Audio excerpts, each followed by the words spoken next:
Hey everybody, this is Tom with 2 Minute Truth, and I just want to have a quick conversation today. Not a rant, not a complaint session, but a conversation today about the debt, deficits, this big, beautiful bill that got passed, and what it really means to America's future. You may like some of the things in that bill. You may think that the no tax on tips is good. You may think the cuts for certain social programs are perfectly fine and we're getting rid of waste and fraud. You may think as a senior that getting a larger tax deduction is a great thing. Fine. In any 1,100 page bill or whatever it was, there are probably things that we're going to like and dislike. But the undeniable fact is that this bill is going to actually add somewhere between $2.5 to $5 trillion to the already massive 37-ish trillion dollar deficit debt that we have. We're running more and more deficits, and we're not doing it in a way like, regardless of what you think about them, that happened under Joe Biden.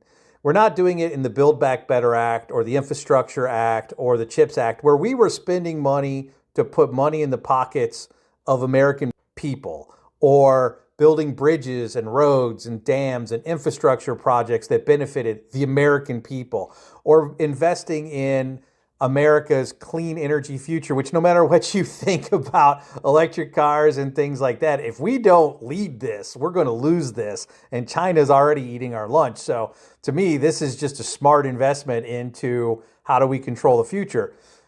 And we're going to get rid of that in this new act. But regardless, those were investments in the future of America, in prosperity in America. They weren't just giveaways to billionaires and companies so that they can buy back stock. They were real investments with a benefit to our life. So if you're going to run a debt, doing it because you're investing in the future kind of makes sense within limits. When you're going to run a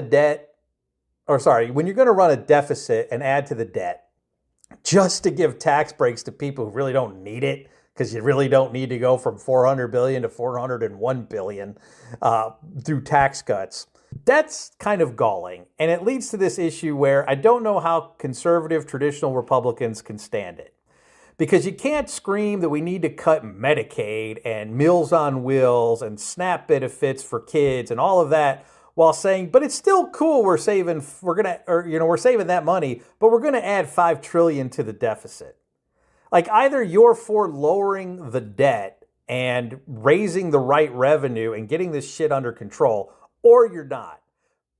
There's no reason to make these cuts if you're just going to give it away to Elon Musk. And that's the 2 Minute Truth.